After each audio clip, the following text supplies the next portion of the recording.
오늘은 원피스 1067화 심층 분석입니다. 영상 바로 시작합니다. 첫 번째 주요 장면은 드디어 밝혀진 베가펑크의 능력입니다. 이번 1067화에서 베가펑크의 능력이 밝혀지는데 그 능력은 바로 뇌내 열매를 먹은 능력자였습니다. 사실 베가펑크는 그냥 역대급 천재일 거라 생각했지만 악마의 능력을 활용한 능력자였네요. 뇌내 열매는 지식을 무제한으로 습득 후 그 지식들을 기억할 수 있게 할 수 있습니다. 즉, 베가펑크는 천재인 것도 맞지만 이 열매를 먹음으로써 역대급 천재가 되었다는 거죠. 그렇다면 여기서 주목할 건 베가펑크는 이 뇌내 열매를 먹어 천재가 된 게 아니라는 겁니다. 분명한 건 아무리 기억력이 좋아도 이해력이 없고 지식을 살려 응용할 수 없다면 역대급 천재는 될 수 없었을 겁니다. 다시 말해 이 뇌내 열매는 베가펑크이기 때문에 능력을 발휘할 수 있었다는 거죠. 루피가 고무고무 열매의 각성을 하며 니카가 되었을 때 오로형은 말했습니다. 마치 악마 열매가 우리한테서 도망치는 것 같고 불가능한 이야기도 아니지. 동물계 열매는 의지가 깃든다. 그렇죠. 고무고무 열매가 루피를 선택한 것처럼 이야기한 건데 혹시 뇌내 열매도 베가펑크를 선택한 거 아닐까요? 다시 말해 동물계 열매에만 의지가 있는 게 아니라 악마 열매 그 자체에 의지가 있는 걸지도. 개인적으로 악마 열매는 진짜 악마가 살고 있다고 생각합니다. 자세한 이야기는 추후 영상에서 제대로 풀어보겠습니다. 다음 주제는 베가펑크의 뇌 크기입니다. 베가펑크는 뇌내 열매를 통해 역대급 지식을 추측할 수 있는 대신 축적된 기억에 비례해 복용자의 두뇌가 점점 비대해지는 단점이 있죠. 본인과 당시 만났을 때는 거인족 정도의 크기였다고 하는데 뇌로만 거인족의 키 12m를 넘어섰다는 게 대박이네요. 다음 주제는 두뇌를 자른 베가펑크입니다. 1066화 마지막에 등장한 베가펑크의 머리가 과거에 비교해 작아진 걸로 보아 베가펑크의 뇌를 잘라 베가펑크가 주장하는 분신들에게 뇌를 나눠주나 싶었는데 베가펑크는 자신의 뇌를 잘라 에그헤드 정상에 놓았던 거였네요. 다만 제가 여기서 주목한 건 오랜만에 나온 원피스 개그 포인트입니다. 루피는 베가펑크가 머리를 잘랐으니까 바보냐고 웃습니다. 이에 베가펑크는 야쁘지 말라며 오랜만에 개그 포인트가 나오죠. 일부에는 이런 개그 포인트들이 많이 나왔는데 오랜만에 일부 감성이 나온 것 같네요. 다음 주제는 모모노스케가 먹은 인조 악마의 열매의 비밀입니다. 모모노스케가 먹은 인조 악마의 열매는 실패작으로 알려져 있었습니다.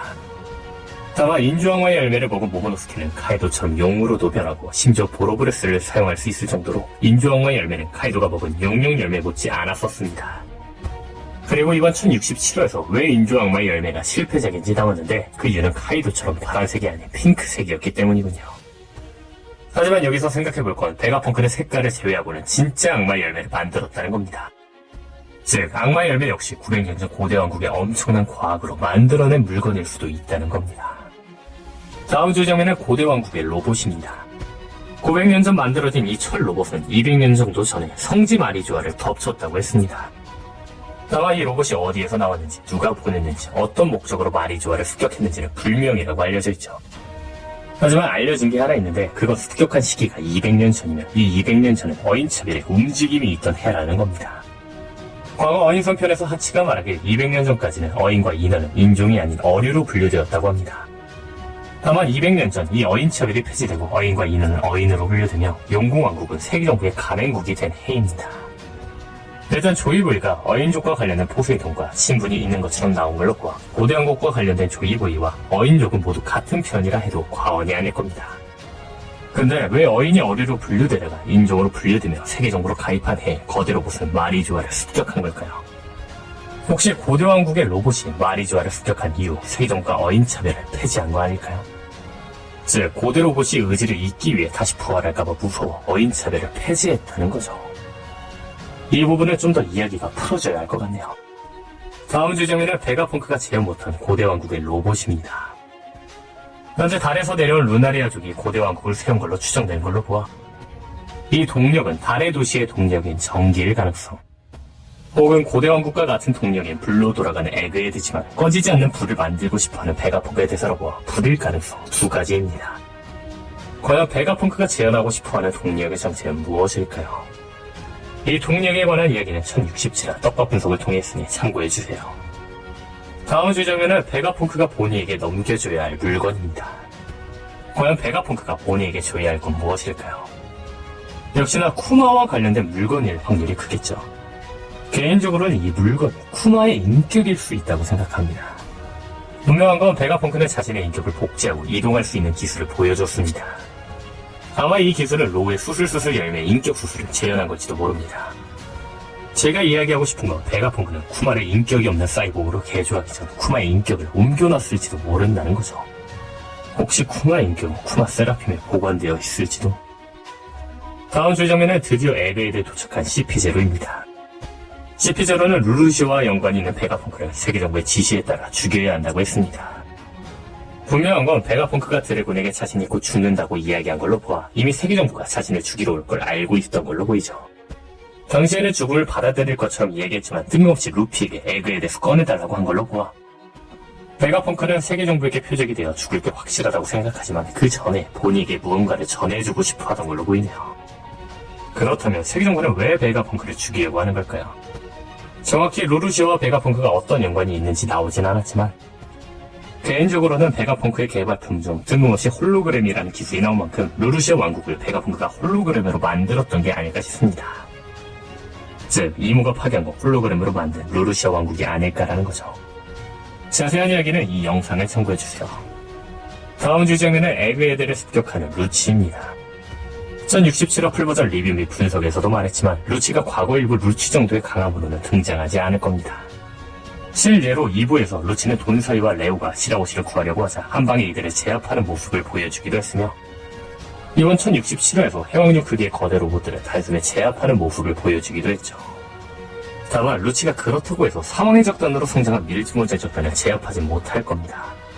그렇다면 도대체 루치는 어떤 자신감으로 에그헤드를 습격하는 그림이 나오는 걸까요?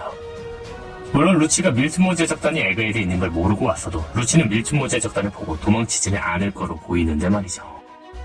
아마 오다쌤이 이번에 그리고 싶은 그림은 암살자 루치로부터 도망치는 밀즈모자의 적단과 베가펑크가 될까요? 다음 주 장면은 보니를 언급하는 루치입니다. 루치는 보니에게 이제 볼 일이 없다고 했습니다. 즉 세계정부는 보니에게 볼 일이 없다는 거죠. 분명한 건 과거 보니는 지치에 의해 잡혀있었고 이런 보니를 보고 아카이누는 말했습니다. 니놈이 정부에게서 도망쳤다 들었을 때 식은땀이 났다만 하지만 이제 모두 끝났다. 아카이누의 대사도 그렇고 이건 루치의 대사도 그렇고 세계정부는 보니가 필요 없어진 걸로 보입니다.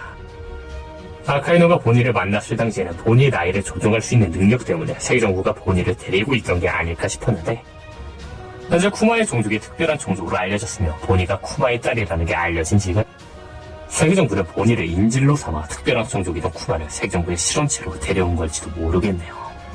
즉 쿠마가 세계정부의 병기가 이미 되어버린 만큼 보니는 인질로서 가치가 없다는 거죠. 만약 이 가설이 맞다면 도대체 쿠마의 종족은 무엇일까요? 다음 주 장면은 갑자기 달려가는 쿠마입니다. 가마바카 왕국에서 린드버그에게 수리되고 있던 쿠마는 갑자기 달리기 시작했습니다. 도대체 쿠마는 어디로 가는 것이며 쿠마는 왜 달리고 있는 걸까요?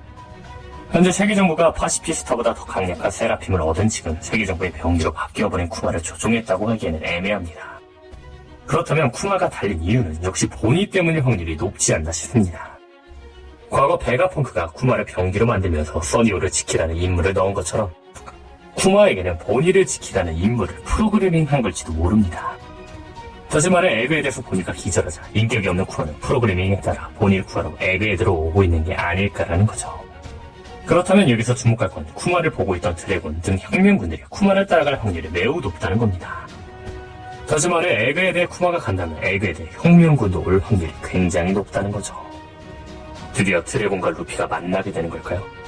상황 혁명군의 연합이 현실로 이루어지는 걸까요? 언젠가 이 둘이 만나긴 하겠지만 다시 한번 엇갈리는 그림이 나올지도.